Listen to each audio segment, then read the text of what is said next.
विश्व रत्न डॉक्टर बाबा साहब भीमराव अंबेडकर की वो कौन सी डिग्री है जो भारत में पिछले कई दशकों से बाबा साहब भीमराव अंबेडकर के बाद अब तक कोई हासिल न कर सका। क्या आप जानते हैं डॉक्टर BR अम्बेडकर ने कितनी डिग्रियां हासिल की है? उनकी प्रथम कक्षा की पढ़ाई से लेकर उन तमाम रिकॉर्ड ब्रेक डिग्रियों की जानकारी देखने के लिए वीडियो को अंत तक जरूर देखें।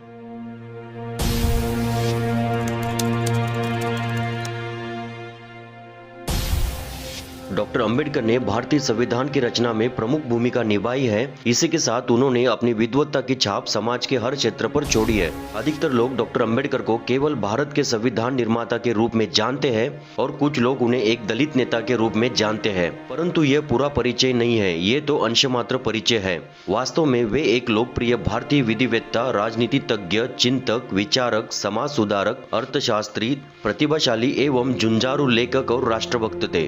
राष्ट्र निर्माताओं की सूची में डॉक्टर अंबेडकर का नाम प्रथम आता है क्योंकि उन्होंने राष्ट्र की नींव में सभी सामाजिक समूहों के अधिकार को सुनिश्चित किया। उनका विशेष जोर भारतीय महिलाएं एवं पिछड़े वर्गों के अधिकार पर था। वे कहते थे कि हमें राजनीतिक प्रजातंत्र के साथ साथ आर्थिक और सामाजिक प्रजातंत्र को मजबूत करना होगा। खैर छोड़िए, ये मेरा आज का विषय नहीं है। बाबा साहब के कार्य पर बात करें तो समय अधूरा पड़ जाएगा। तो चलिए अब आते हैं आज के मुख्य विषय पर और शुरुआत करते हैं बाबा साहब अम्बेडकर के बचपन से। बाबा साहब अम्बेडकर ने महाराष्ट्र के सातारा शहर में राजवाड़ा चौक पर स्थित गवर्नमेंट हाई स्कूल में 7 नवंबर 1896 को अंग्रेजी की पहली कक्षा में प्रवेश लिया। इसी दिन से उनके शैक्षणिक जीवन का आरंभ हुआ, इसीलिए 7 नवंबर को महाराष्ट्र में विद्यार्थी दिवस के रूप में मनाया जाता है। जब वे अंग्रेजी चौथी कक्षा की परीक्षा उत्तीर्ण हुए तब इस सफलता को अछूतों के बीच सार्वजनिक समारोह में मनाया गया, क्योंकि तब यह अछूतों में एक असामान्य बात थी। माध्यमिक शिक्षा के लिए अम्बेडकर का परिवार मुंबई चला गया, जहां उन्होंने एल्फिंस्टन रोड पर स्थित गवर्नमेंट हाई स्कूल में आगे की शिक्षा प्राप्त की। 1907 में उन्होंने अपनी मैट्रिक परीक्षा उत्तीर्ण की और अगले वर्ष उन्होंने एल्फिंस्टन कॉलेज में प्रवेश लिया और 1912 में उन्होंने बॉम्बे विश्वविद्यालय से इकोनॉमिक्स और पॉलिटिकल साइंस में BA डिग्री प्राप्त की।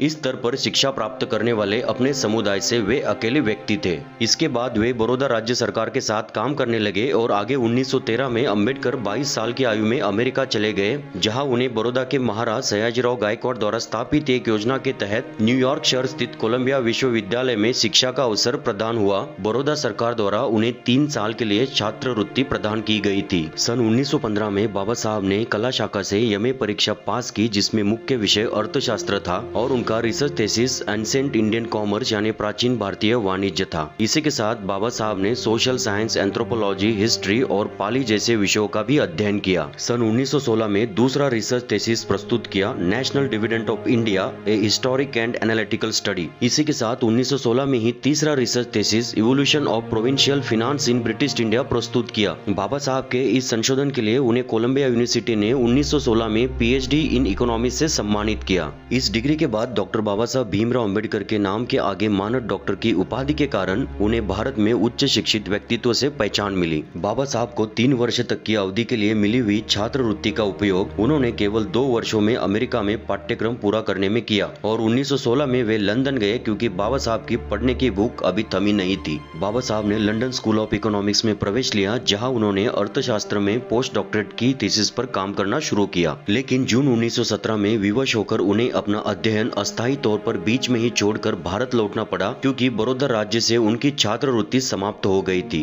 उन्हें 4 साल के भीतर अपना थीसिस पूर्ण करने के लिए लंदन लौटने की अनुमति मिली। बाबा साहब की पढ़ने की भूख खत्म नहीं हुई थी, वो और आगे पढ़ना चाहते थे। बड़ौदा राज्य के सेना सचिव के रूप में काम करते हुए अपने जीवन में अचानक फिर से आए हुए भेदभाव के कारण डॉक्टर भीमराव अंबेडकर निराश हो गए और अपनी नौकरी छोड़कर मुंबई के Sydenham college of commerce and economics में बतौर इकोनॉमिक्स के प्रोफेसर के रूप में काम करने लगे। आगे की पढ़ाई के लिए कुछ पैसों की बचत की। इसी के साथ 1920 में कोल्हापुर के शाहू महाराज के सहयोग से वो एक बार फिर से इंग्लैंड वापस जाने में सफल हो पाए। 1921 में एक और प्रबंध provincial decentralisation of imperial finance in British India यानी ब्रिटिश भारत में शाही अर्थव्यवस्था का प्रांतीय विकेंद्रीकरण को प्रस्तुत किया। इस विशेष कार्य के लिए उन्हें MSc इन इकोनॉमिक्स की डिग्री प्रदान की गई। अब बाबा साहब ने अपना संपूर्ण ध्यान पोस्ट डॉक्टरेट पर लगा दिया। बाबा साहब जानते थे कि भारत में सामाजिक कार्य के लिए कायदे कानून पर पकड़ होनी चाहिए।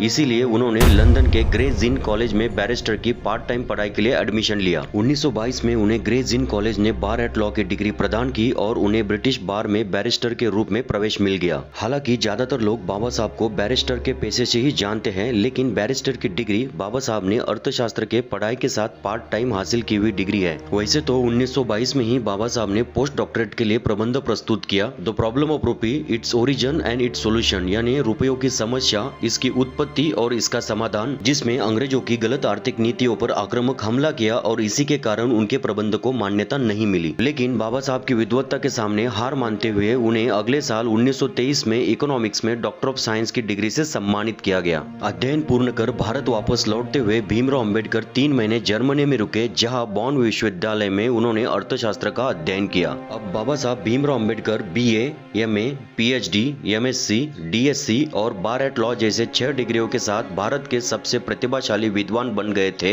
इतनी सारी डिग्रियां अन्य किसी भारतीय नेता के पास भी नहीं थी। सन 1896 से लेकर 1923 तक 27 साल बाबा साहब ने अपना जीवन सिर्फ पढ़ाई में लगा दिया, जो किसी आश्चर्य से कम नहीं। कोलंबिया और उस्मानिया विश्वविद्यालय ने 1950 के बाद तीसरी और चौथी डॉक्टरेट LLD और D.Litt से बाबा साहब को सम्मानित किया है। अब आते हैं मुख्य सवाल पर, बाबा साहब अम्बेडकर की वो कौन सी डिग्री है जो आज तक किसी भी भारतीय को हासिल करने नहीं आई? तो इसका जवाब है सन 1923 में बाबा साहब को मिली doctor of science in economics की डिग्री। जी हाँ, 1923 से लेकर आज तक 100 सालों में किसी भी भारतीय को DSc इन इकोनॉमिक्स की डिग्री हासिल करने नहीं आई। बाबा साहब अम्बेडकर भारत के अब तक के सबसे महान इकोनॉमिस्ट है। ये उनके डिग्रियों से भी पहचाना जा सकता है, जैसे कि BA economics, MA economics, PhD economics, MSc economics, DSc economics और बार एट लॉ। इन 6 डिग्रियों में 5 डिग्रियां तो केवल इकोनॉमिक्स की है और DSc इन इकोनॉमिक्स तो बाबा साहब के अलावा अन्य किसी भी भारतीय को अब तक हासिल करने नहीं आई। तो चलिए इसकी जांच करके देखते हैं। भारत के प्रथम अर्थ मंत्री R.K. शनमुखम चट्टी से लेकर निर्मला सीतारमन तक कुल 28 अर्थ मंत्री हुए हैं, लेकिन केवल मनमोहन सिंह एकमेव ऐसे अर्थ मंत्री है जिनके नाम के आगे डॉक्टर की उपाधि लगती है। यानी आप समझ ही गए होंगे कि 28 में से 27 अर्थ मंत्री ऐसे हुए जिनका क्वालिफिकेशन PhD इन इकोनॉमिक्स तक नहीं है। इसमें कोई शक नहीं कि डॉक्टर मनमोहन सिंह का नाम भारत के बड़े अर्थशास्त्रियों में आता है और उनका क्वालिफिकेशन ऑक्सफोर्ड यूनिवर्सिटी से PhD इन इकोनॉमिक्स है, लेकिन DSc नहीं है। एक और भारतीय अर्थतज्ञ है अमर्त्य सेन, जिन्हें नोबेल प्राइज तक मिला है और उनका क्वालिफिकेशन भी केवल PhD in economics from Cambridge university है, DSc नहीं है। भारत में इकोनॉमिक्स में सबसे बड़ी पोस्ट भारतीय रिजर्व बैंक के गवर्नर की मानी जाती है। रिजर्व बैंक के प्रथम गवर्नर सर ओसबोर्न स्मिथ से लेकर शक्तिकांत दास तक कुल 25 गवर्नर हुए हैं। शुरुआती दौर में ज्यादातर गवर्नर इंडियन सिविल सर्विस पास भारतीय ही बनते थे, लेकिन 1977 में डॉक्टर I.G. पटेल प्रथम PhD होल्डर रिजर्व बैंक के गवर्नर बने। इसके बाद 11 गवर्नर ऐसे हुए जिनके नाम के आगे डॉक्टर की उपाधि लगती है, लेकिन उन सभी गवर्नर का क्वालिफिकेशन भी केवल PhD इन इकोनॉमिक्स है। 25वें गवर्नर शक्तिकांत दास का क्वालिफिकेशन तो मास्टर इन इकोनॉमिक्स तक नहीं है, वे इतिहास के मास्टर ऑनर्स हैं। प्लानिंग कमीशन ऑफ इंडिया के अब तक कुल 25 डेप्यूटी चेयरमैन हुए हैं, लेकिन इनमें से किसी का भी qualification doctor of science in economics नहीं है। सन 1923 में बाबा साहब अम्बेडकर ने डॉक्टर ऑफ साइंस की डिग्री हासिल की, जो केवल उनके नाम पर दर्ज है, जिसे 2020 तक पिछले 97 सालों तक कोई भी भारतीय हासिल नहीं कर सका। डॉक्टर बाबा साहब अम्बेडकर भारत के अब तक के सबसे महान अर्थतज्ञ थे, इसीलिए उनके अन्य कार्यों में भी इसका प्रभाव दिखता है। जैसा कि आप सभी जानते हैं, अम्बेडकर साहब ने भारतीय संविधान का निर्माण किया है, इसीलिए भारतीय संविधान दुनिया का एकमेव ऐसा संविधान है जिसमें सर्वाधिक इकोनॉमिक लॉ है, क्योंकि इसे बनाने वाला महान शख्स दुनिया का महान अर्थतज्ञ था। डॉक्टर बाबा साहब अम्बेडकर ने भारतीय रिजर्व बैंक की स्थापना में भी अहम भूमिका निभाई है। बाबा साहब का DSc का research thesis the problem of रूपी, इट्स ओरिजिन एंड सॉल्यूशन का प्रैक्टिकल रूप यानी भारतीय रिजर्व बैंक है। उनके द्वारा प्रदान किए गए दिशा निर्देशक सिद्धांत के आधार पर भारतीय रिजर्व बैंक बनाई गई थी। बैंक की कार्य पद्धति यानी काम करने की शैली और उसका दृष्टिकोण बाबा साहब ने हिल्टर यंग कमीशन के सामने 1926 में रखा था। ये कमीशन भारत में royal commission of Indian currency and finance के नाम से आया था। तब इसके सभी सदस्यों ने बाबा साहब के लिखे हुए ग्रंथ द प्रॉब्लम ऑफ रूपी, इट्स ओरिजिन एंड सॉल्यूशन की जोरदार वकालत की और उसकी पुष्टि की। ब्रिटिशों की वैधानिक सभा ने इसे कानून का स्वरूप देते हुए भारतीय रिजर्व बैंक अधिनियम 1934 का नाम दिया। लेकिन अफसोस इस बात का है, ज्यादातर इतिहासकार और नेता बाबा साहब भीमराव अम्बेडकर को केवल दलितों के नेता के रूप में प्रचारित करते हैं।